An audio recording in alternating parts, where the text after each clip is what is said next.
Hello and welcome to the first episode of the Meaningful Nonsense podcast. In this episode, we talked a little about motivation and how the movie Papillon changed my life forever. It was a fun podcast and I hope you guys enjoy. Thank you.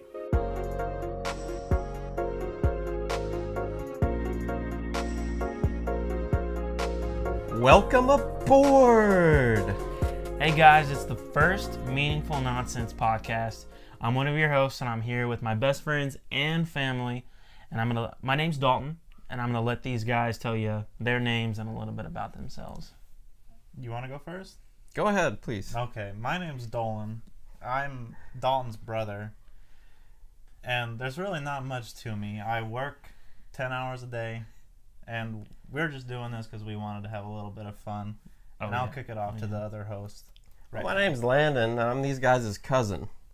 I'm just a simple man doing simple things, and I've always wanted to do something like this, honestly. This is our dream, man. I know. Literally, from the time we had a fake camera, filming ourselves, making movies, to the time when YouTube started becoming a thing, it just became something that I always wanted to do in media, whether it be make short Vines. I never really got into the Vine thing. Neither did I.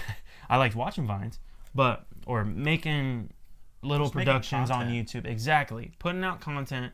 And I really like this platform of the podcast that we can sit and talk about the ideas that we have. Well, you and I don't know, we had a YouTube channel when we were 13, 12. Yeah, LD Productions. Yeah.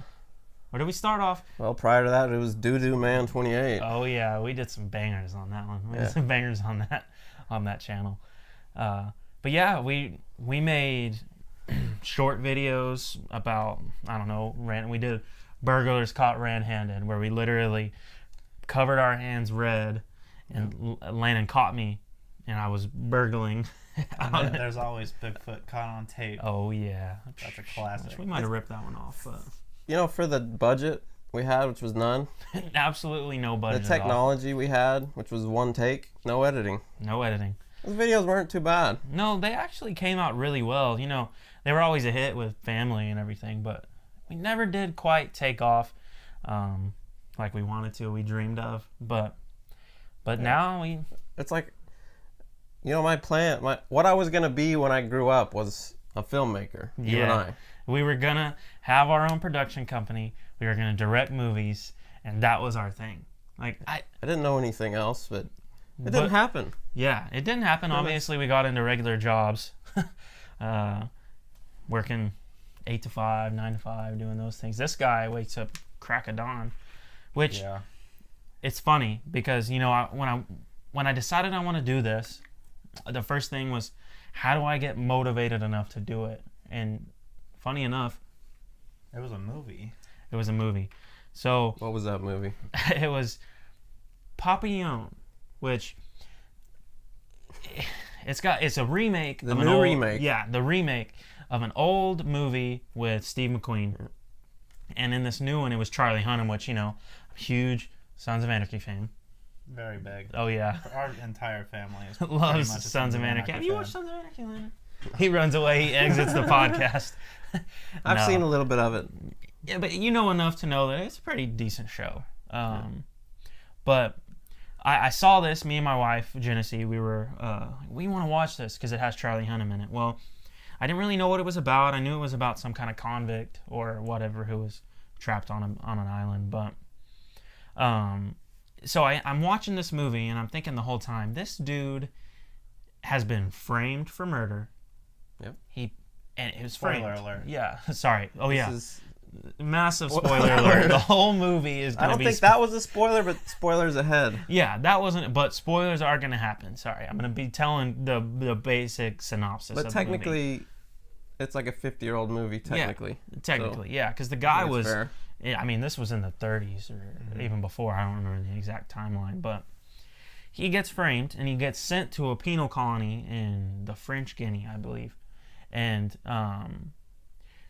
he's on this island and he's trapped, and if you try to escape, you get a year in solitary. Yeah. On your first attempt at escape. Yeah, and they let you have multiple attempts. You can have as many attempts as you want.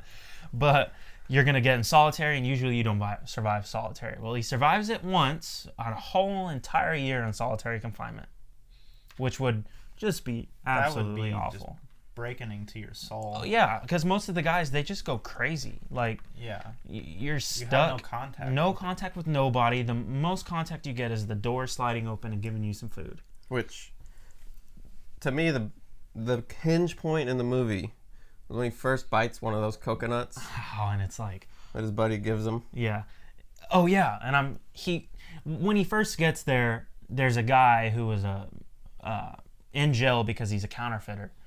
He's got a lot of money. Like, he has money stashed in his backside, which is one of the only places. His butthole, yeah. So he's got money there, and he ends up financing his whole escape because you need some money to be able to get certain tools. And you know how prison.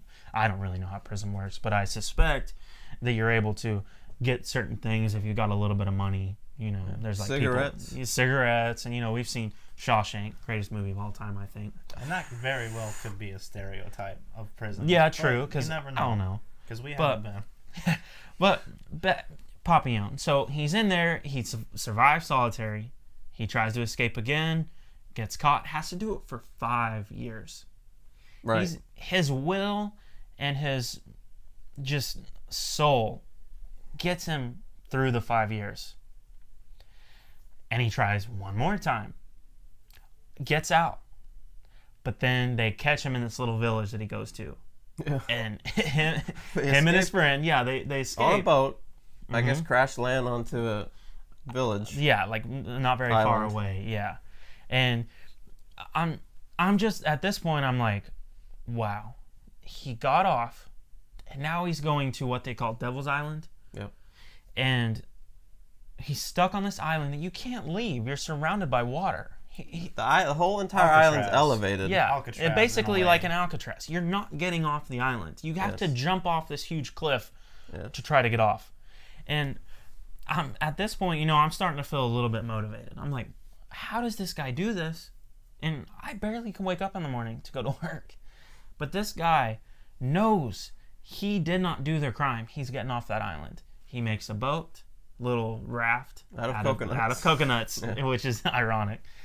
Because the coconut is that moment in his solitary confinement where he's like, wow, this is amazing. I'm finally tasting something other than disgusting soup or whatever they were getting served. It kind of looked like raw eggs. Yeah, it looked disgusting. I don't want to know what it actually would have been. But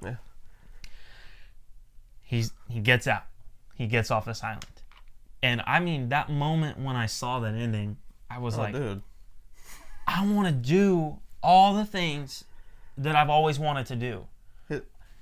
When he jumps in and his buddy's still up there. Yeah, his buddy stays. Woo!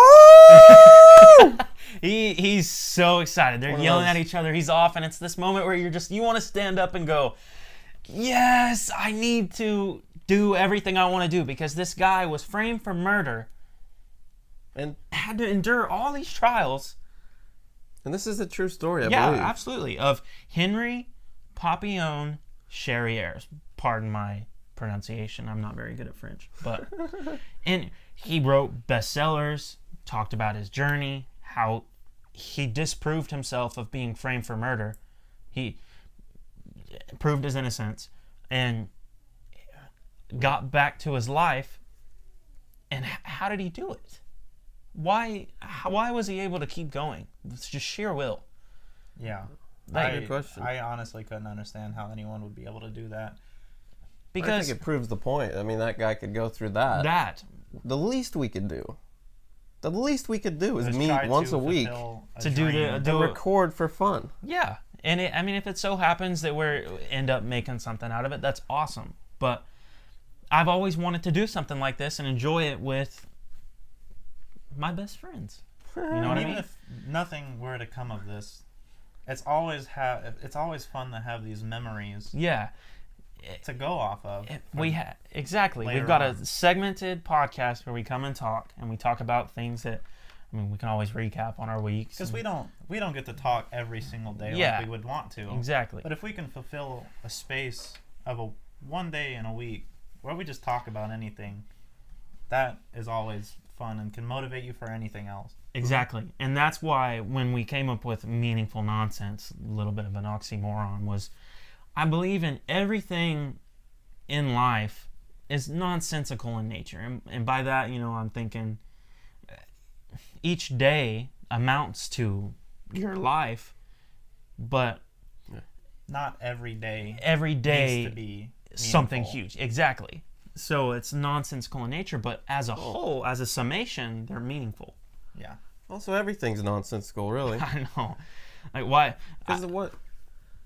You're stuck in traffic. Big whoop-de-doo. Yeah, I know. It hasn't. You go through your day in the anyways. grand scheme, you're still alive. Yeah, exactly. You're going about your day. You're getting to go to your job when other people, they don't get jobs, but we never think of that in our mind. It's something that when I was watching this, it made me think in a broad spectrum of there are a lot of people that don't get the simple joys, but we can't be motivated on a hard day to get up and go to work, and we snooze our alarms a million times because I just don't want to go to work that day. Attack the day. Yeah, exactly. Just go after it. Do it.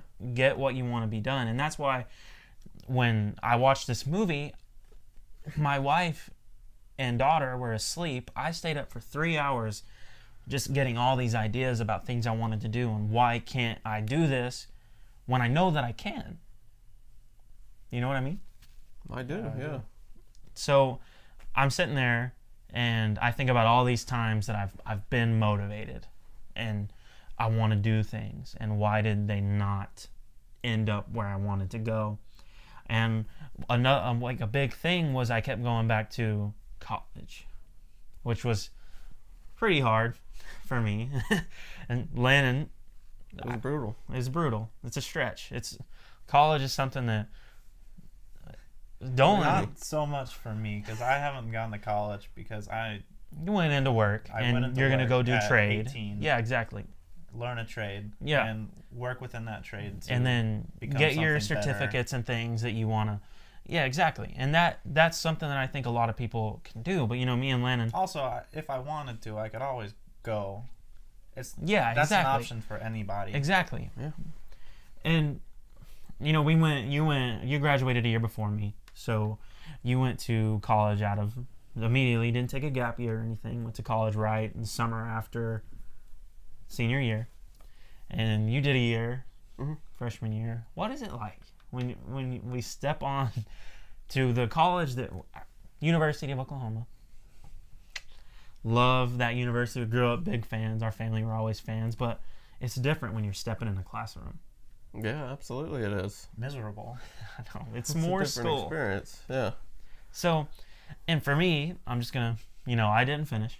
Ended up going out and blaze of glory. Not even a blaze of glory. It's more like my car collapsed and my tires fell off and I just limped into my last semester. Exactly, circus of shame. Landon, however, did his time, got it finished, but it was hard every day. Yeah, absolutely it was. It's not anything you want to do. We were talking the other day, right, about Eric Thomas, the hip-hop preacher. Eric Thomas, the hip-hop preacher. When you show me that in the Union, I was having a tough time that semester.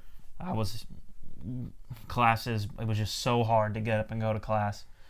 So hard to make it to my English 2 class and comp and basics. And then I was starting to get into the upper divisions, and it was so hard to go to non-Western culture. Yeah. And you showed me the video of Eric Thomas in the Union, and I kid you not, I just felt It'll make you burst with so motivated. motivation. I wanted to finish school as bad as I wanted to breathe. That's how bad I wanted to finish these classes that, I didn't have to pay for them, but somebody was paying for them. They were getting paid for it. Yeah. I needed some loans to get books and things, but I don't know how I found the video. I think I may have literally looked up motivational speech on YouTube. Because I feel like in a lot of ways I wrote it down. I don't know if it's actually a real term, but jolt motivationists. Well, you can claim it. Yeah, I'm saying it right now. Jolt motivationists.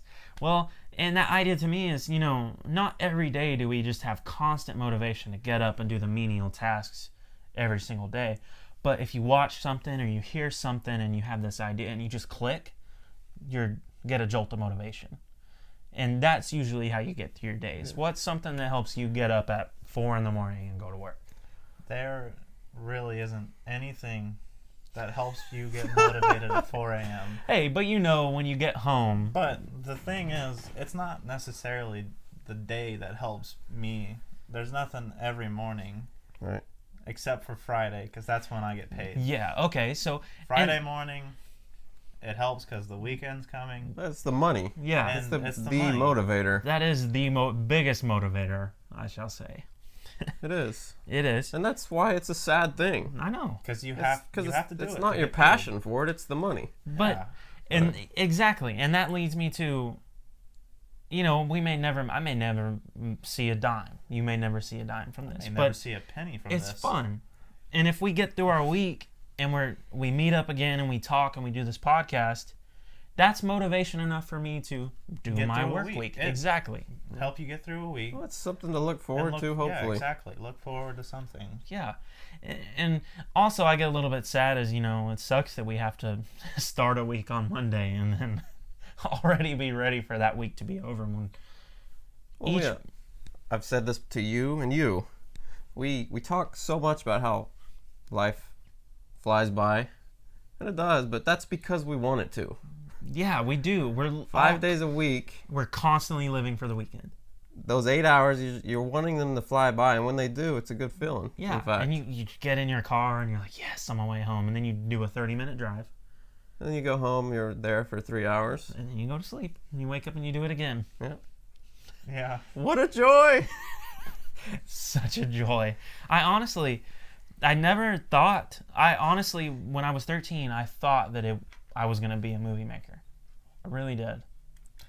For about 3 years, I was still in high school. Mm-hmm. I went to a field trip, or I went on a field trip to a vocational school. And from then, I had listened that entire day, and that actually made me want to do what I will eventually be doing right now. A proud trade. Yeah. Yeah. It's something my dad did. Yes. And Dalton's dad. And it's something that I actually wanted to do. Mm-hmm. Yeah, and I'm really glad. Exactly. I'm really glad that, you had a jolt motivation right there.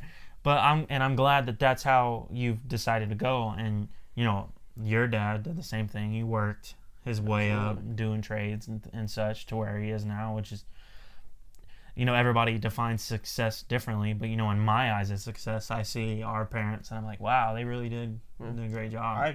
My thing with success is just being happy. Absolutely. That's what I was going to say. Exactly. And I'm not gonna lie to you. Doing this, person is a happy person. Exactly, and that's because you're doing something that helped you be what you are. Mm-hmm. No doubt, I really believe that, and that's why I'm really happy that to sit down and just talk, and other people can get nuggets of wisdom from hearing us talk, and we may not even know it, and that's something that I wanted to experiment with. And when I watched Papillon, obviously, it gave me this idea of just, wow, I would love to reach people. And absolutely. It's an escape. We all listen to people and absorb them. Whether it be on the radio or other podcasts. How wonderful would it be if that was you? I know. That somebody else was learning from. If you positively affected 2 people, I think it'd be worth it. Yeah, absolutely. And then those 2 people are positively affected, and maybe they positively affect somebody else. Yeah, they could also spread the word that you're trying to say. Exactly. Help the other people, and your motivation to start this could help other people start something they wanted to do. Yeah, on my Twitter, I believe it was, or maybe it was Facebook or Instagram. I don't Personal really Twitter? Yeah. Okay. I posted the other day about a thing that means a lot to me, which is contagious positivity. And I feel like that idea I always try to be positive. is really big. As Dalton knows, I'm more optimistic than probably any person he's I met. know, he really is. He does a good job of being contagiously positive, because sometimes me and my wife are, maybe something happened that day that we're not super giddy and happy as usual, but when I see other people being positive, like Dolan, or even Landon when he's come over and we talk about the podcast before we started it, or seeing my mom, that makes me feel, okay, these people are positive, I need to be more positive. And if I radiate that wherever I'm at, somebody else might pick up on it. Sense that not everything with what is going on can be bad. Yeah, exactly. There can be positive in any situation. There's always a positive. In the most dire of exactly. And this guy is stuck on a colony. Back to Papillon, sorry. That's perfect. I just like connecting it back to this because it was one of those moments where I just was like, whoa. He found the positive in waking up in prison every day on an island that he's probably not going to get off of. Yeah. And he wanted to get back to his old life. Where the idea that his wife, I think it was his wife, I don't know if they were married. His family. Yeah. To get back to that. The vision of that was enough. Yeah, exactly. Yeah. And it kept him going every day. The vision of a successful media outlet is enough. Mm-hmm. What do you think? Keep you going. Absolutely. I agree. And, we can take situations from our own reality and make it applicable to our own life. So, I see something on the news that somebody had some miraculous comeback from, whether it be something as harsh as cancer, or somebody loses a ton of weight and competes a marathon. That gets me motivated. Or I take it from somebody else's reality and it makes me feel motivated on my own. Something that happened to another aunt in our family, a tornado. Mm-hmm. She lost her ring. Nobody could find it. And then her son goes and finds her wedding ring. Yeah, and it's like something that makes you feel something positive. That as bad as getting your entire life at the time ruined. And you find the ring. Finding something as meaningful as a wedding ring. It was a great moment. It was a great moment. It made me want to throw my arms in the air, and yes, it made her happy even in the face of that adversity. Yeah. To find something that meant so much to her, and it was obviously a symbol of love to our uncle. It's just crazy. And that poses the question. Why? Mm-hmm. Why are we doing it? Why are we doing it? I don't know the answer. But I do know why. It's because you wake up every day and you surround yourself with people that you love, and you go do what you want to do, and you think about them the whole time, and that's kind of what gets me through it right now. Gets me through the days where I wake up and I do not want to go to work. I work at Zaxby's. But you do it for your family. But I do it for my family. And that's the why, I think, for almost anything. Yeah. That's something that's always got me motivated, is knowing that I have people that are depending on me. And knowing that you have something to look forward to when you get away from the place you don't want to be at. And and I love, obviously we love certain things. I love coming home, and when there's a Thunder basketball game on, it makes me very happy. Yeah. Or coming home and I get to see Dolan's Switch, because I want to Switch very badly. I want to play Smash Ultimate very bad. That's a huge tangent. I just had to throw that in. I hope he buys me one. Just kidding. I had to put it in the podcast so everybody else can hear it. Just to make it public. Yeah. Yeah, I need him to buy me one. What do you mean? For your birthday, maybe? No, just buy it for me. This week? Yeah, tomorrow probably. You'll probably make that happen. Yeah, he will. I could. He could. He could buy 4 of them for me, but he won't. And the thing is, I have the money because I don't spend the money. Yeah, which is a very good point. Just a side tangent a little bit. I'm awful with money. I want to spend on sodas, and I want to spend on going to the Red Box every day and forgetting to turn in the disc. You know how many times to Red Box I rent the disc and then I get charged every single time, and I just end up keeping it. Like the Meg. I wanted to watch the Meg so bad. I wanted to watch the Meg so bad that I went to the Red Box. I got it out, and then, my wife told me, hey, do not forget to take Meg to the Red Box. I forgot, obviously. The next day, we both forgot, and the next day, and the next. And then I just was like, all right, I guess I'll keep the Meg. Got charged for buying the disc. But I'm proud owner of the Meg now. Which is actually good? It's really good. Is it so bad it's good, or is it good? No, it's actually pretty good, but it's... Is it like Jaws? No, it's not like Jaws. Jaws is presented as a horror, you know. It's like... A thriller. Well, yeah. It's considered a classic horror film, but to me, it's not horror. It's not horror at all. I want to go back to Eric. E.T. the Hip Hop Preacher, if we may. Hey, the Meg. Because it had a huge impact on me. Yeah. It really did. You showed me that video, and then you watched it every day. Yeah. In the union. We talked about it every day. Yeah. If I needed some motivation, I did watch it. Mm-hmm. Just a quick synopsis. He's a hip hop preacher. Oh, yeah. A motivational speaker. He tells a story of a guy that goes to a success guru to teach him how to be successful, right?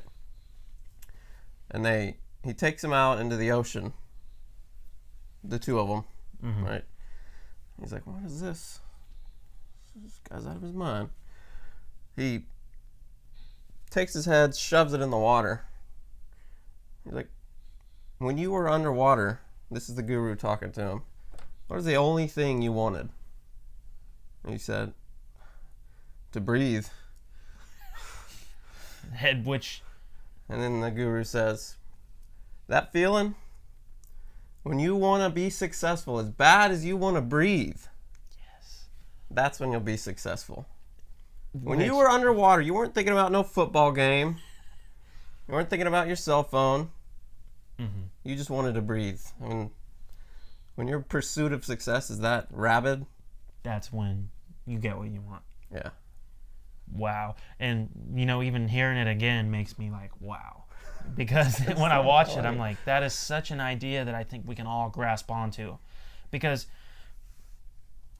I want to be successful in my own view, you know, I feel pretty successful so far. I've got a wonderful family and things like that. But, you know, I want to be able to have certain things and live a good life. And I feel like I want that as bad as I want to breathe. But if I'm not putting forth the effort, and that's what it's all about, is putting forth the effort to get something because you want it as bad as you want to breathe. And that's powerful. Goosebumps. Do I? Goosebumps. I know. It really did. Him telling me that story again. It'll bring it back a little bit, hopefully. Yeah. It really did. The pleasure of watching. No, you're going to have to. You're going to have to. It's something that, Dolan. I'm sure we can put that in the YouTube description box. But link it. We'll link it in our YouTube description box. Eric Thomas, the hip hop preacher. Powerful. Because I don't want to go to my job and do as great of a job as I should, because I don't want that as bad as I need to breathe. We can't do anything without breathing. And I feel like we cannot be successful in any area unless we really want it. You know what I mean? Because if you're not working for it, if you're not working towards a goal as bad as you should be, then if you don't get it and you didn't work hard enough, and you might feel down, but you obviously didn't work hard enough. But if you work as hard as you possibly can, even if you do fail, you have the satisfaction knowing that you did want it. And I feel like that's the idea of success. If you put 100% into your goal and you do fail, you don't need to feel down. Sure, you're gonna feel sad at the moment, but in the long run, it's gonna be fine. Pick yourself back up. You can pick yourself back up and do it fulfill again. a different goal. Exactly. That you might have. And you can learn from your mistakes. circle back to Papillon. He learned each time from his Yeah, he did. failure to exit the island, to escape. Each time he tried, but he wanted it as bad as he wanted to live. Yeah. Even more than breathing. Failure is an important part of the process. There's no Exactly. doubt about And that. Probably one of the most important. Exactly, because I'd be lying if I sat here and said that failing out of air quotes out of college didn't motivate me in a way, because that was some big goal that I wanted to reach that I didn't reach, and that affected me for a while. But I obviously am yourself still up here trying to reach on. new goals. Pick yourself up. And move Exactly. And maybe in the eventual future I might revisit that goal of getting your degree, because it's just a good feeling knowing that you went for the equivalent of 4 years, 8 semesters, and reached it. Yeah. And got that validation in your degree. And I feel like because of these kind of stories, Papillon, as simple as just an escape movie, which is cool cinematic flick, or Eric Thomas, the hip hop preacher. Yeah. Those moments make us motivated, and they are they're what's the word? Help me out. What is the word I'm trying to find? They all group together into a bigger goal. All those things that we see each day, and they come together, and we have motivation. So, Yeah. Meaningful Nonsense Podcast. The title kind of implies meaningful nonsense, and this has clearly been a pretty meaningful episode, don't you think? Yeah, absolutely. I feel like it was meaningful. And But the podcast itself, what does it hold for the folks listening? Nonsense, I'm sure. Yeah, nonsensical in nature. Yeah. For But- the most part. But there's always going to be something that you can grab from the nonsense. There's always going to be some 'Cause- idea. Like we said earlier, if only one person latches onto one thing we said, Then as simple as me saying, "Learn from your mistakes," that could help somebody exactly. fulfill their And goals. I want to talk each episode about something that maybe that week it was very important to Dolan, and he tells us, and we talk about it, and then we're latched on, and we get creative and are motivated by it, and maybe that helps somebody else because of something that happened in your week. Learn from others is a key point. Exactly, in and that's anything you and that do. each week I want to come together and talk about something maybe more random, as like this person was not very nice to me today, and it made me have this thought, and then that we talk about that thought for 30-45 minutes. Yeah. Or it's something as serious as when I failed college, I was very sad, and we talk about that, and we talk about how you get through certain things or whatever. But I mean, that could be A similar balance motivation. between silly and serious Exactly. is all get out. Exactly. because there could always be a week where we just talk about a movie. I know. Hey, there will actually be Star Wars. times we talk about films, because I would love to have a podcast, Meaningful Nonsense, and we can obviously take little tidbits from it, but like our top 10 films, or like rank in the top 10. Oh, that would be way too doing hard. it would be super hard, but that would be That's something what would we, make it fun. exactly. Haha. Yeah. And that's more of the nonsensical side, but some episodes like this one, Papillon changed my life. I honestly feel like Is this a turning point? I really do. When I sat there, 8:19 I'm his p.m. brother. December 15th, 2018. Do you think it's a turning point? oh yeah, I really do, I'm because his brother, and I can tell this is I more have talked motivated. to, It's more motivated. hyped. I've seen him, and exactly, years. and I'm sure my wife can attest too, and I eventually am going to want to have her on the podcast to talk about things, because that we do want guests. yeah, Absolutely. yeah, As- and- when we are able to, exactly. and have but- the means to. Yeah, exactly. And but I don't want to just be a show driven by other instances. Like, I No. want us to have Yeah, our conversations be meaningful nonsense. Really Yeah. do. And Well, for me, you know, I'm sure we all have people or shows that we listen to or watch. oh yeah, There's a comfort, especially if you can connect, make some kind of connection with the person. yeah, exactly. If they have something that you connect to, and you can deduce some kind of feeling or motivation, or It's comforting. it is comforting. And and if we can feel that, I'm sure a lot of other people will feel that up from the guest. Yeah. And I want to explore topics that are simple as childhood memories or something that we still talk about every day and feel each there's day. plenty of those. Yeah, sure. I'm sure there is. That could be an. There's a lot of topics that we can hash out, I'm sure. Oh yeah, too many. Honestly, Because every time we get together, that's what we do. that's all we do. Not to mention that there is stuff that happens every week that can culminate into its own episode. Oh yeah. There's so many things that happen. Oh yeah. Some days on my way to work, there's no traffic at all, and I don't think about anything. And then there's other days where there's a little bit of traffic, and I think about everything under the sun. I just go from topic to topic in my mind, and I'll just tune out from whatever I'm listening to, whether it be a radio show, sports radio, or a podcast. And in those moments where I'm sitting in traffic and I'm thinking about what I want to do that day and how I'm going to do it, that's where I draw my motivation to get through the day and radiate positivity to everybody I come in contact with. And that's how I got the idea for this podcast. It's because Papillon changed my life. And I just want to propose a question because I assume this is probably going to be the end of the episode. Landon, you have anything more to add?